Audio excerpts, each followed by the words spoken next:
Tubuh perampok itu terjatuh ke lantai dan robekan gambar tepat mengenai batang lehernya. Dengan teriakan keras, perampok itu sekarat.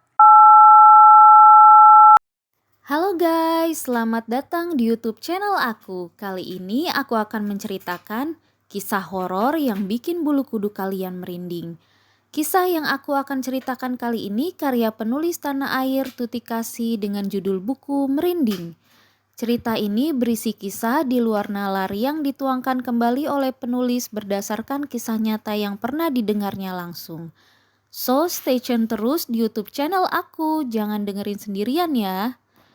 Sebelum kita mulai ceritanya, jangan lupa klik subscribe dan klik tombol loncengnya biar kalian gak ketinggalan video-video baru dari aku. Serta jangan lupa klik tombol like video ini ya, biar aku tambah semangat nyeritain kisah-kisah seru dan menarik lainnya. Kisah ini berjudul Gambar Dewa yang Marah. Percaya atau tidak, sebuah patung atau gambar bisa menjadi hidup karena pemujaan. Hal ini terjadi pada era 60-an. Ada sebuah keluarga keturunan Tionghoa bernama Han Chin An yang tinggal di kota Wonosari. Usaha yang dikelola keluarga Han Chin An adalah toko kelontong besar lengkap dengan segala kebutuhan yang disediakan.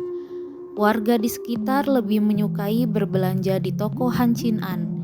Mereka menggunakan strategi pemasaran yang andal dalam menjalankan usahanya. Dengan keuntungan sedikit tetapi omset penjualan banyak, membuat Han Chin An dapat mencukupi kehidupan keluarganya dengan layak. Di kalangan penduduk, toko Han Chin An dikenal sebagai toko dengan harga murah dibandingkan toko-toko lainnya. Selain rajin bekerja, Han Chin An juga rajin menjalankan ibadahnya sebagai pemeluk agama Buddha. Di bagian depan tokonya terdapat altar. Di atas altar tersebut terpampang gambar dewa Kuan Kong dan di depannya terdapat 2 lilin elektrik merah yang selalu menyala sepanjang waktu. Di tengah-tengah lilin terdapat tempat hiyo untuk memuja. Dewa inilah yang menjadi pujaan keluarga Han Chin An. Setiap pagi dan malam Han Chin An bersama keluarganya memuja dewa Kuan Kong setelah terlebih dahulu berdoa pada Tian atau Tuhan. Mereka percaya dengan banyak berdoa, keluarga mereka akan selalu dilindungi dan dilimpahi rezeki. Begitulah rutinitas keluarga Han Chin An setiap harinya. Hari demi hari, usaha Han Chin An semakin berkembang pesat. Mereka juga tetap ramah dan rendah hati. Para pembeli diberikan pelayanan terbaik. Keluarga Han Chin An juga sangat dermawan kepada tetangga sekitar.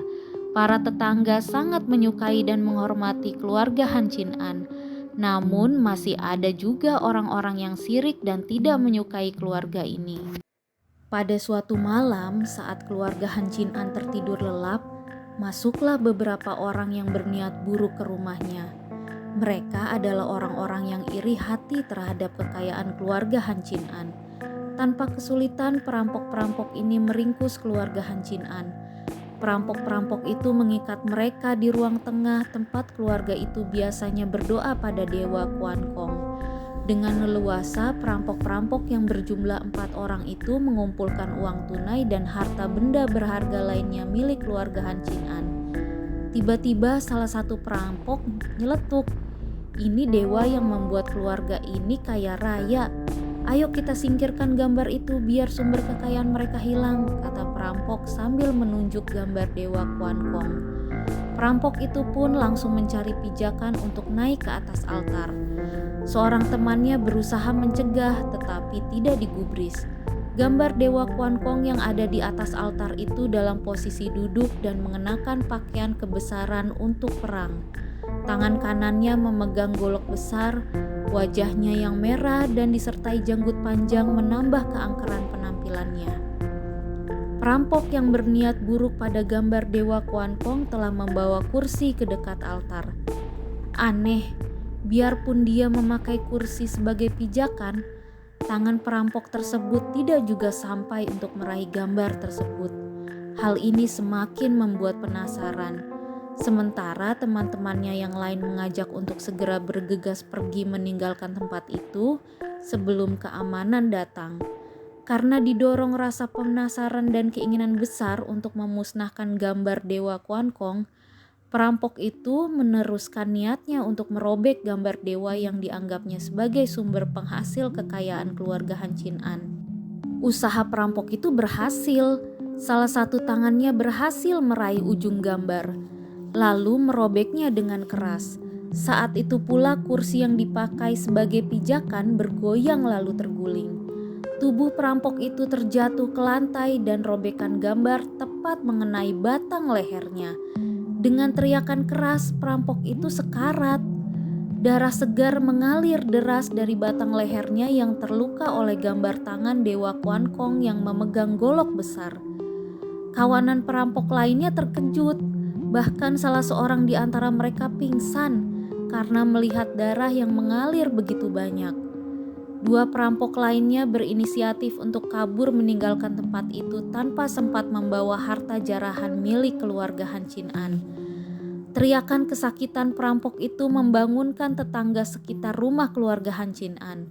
Mereka beramai-ramai mendatangi toko yang sekaligus rumah Han Chin An. Saat masuk, mereka melihat pemandangan aneh dan mengerikan.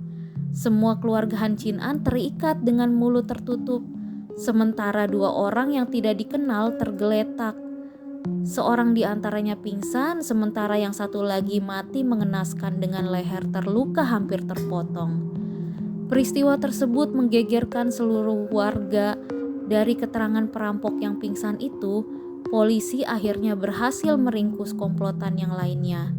Dalam laporan polisi tertulis kalau kematian perampok itu karena faktor kecelakaan. Polisi tidak memiliki terdakwa pembunuh. Para polisi tidak mempercaya cerita kalau robekan gambar tangan Dewa Kuankong yang sedang memegang golok besar menjadi penyebab kematian perampok itu. Memang sulit diterima oleh akal. Bagaimana mungkin potongan gambar tangan memegang golok besar dapat menggorok leher perampok itu? Kertas itu pun dicoba digoreskan pada tangan, tapi tidak menimbulkan luka.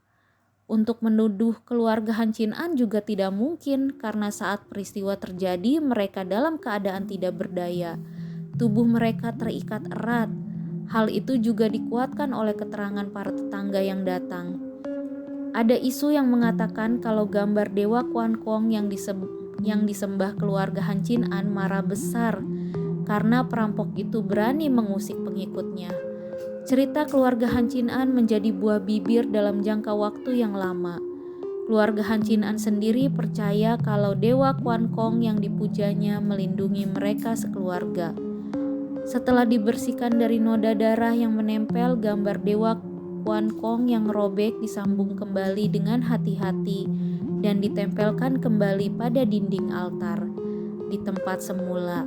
Sampai sekarang gambar Dewa Kuankong itu tetap ada, hanya saja warnanya sudah berubah kusam karena dimakan usia.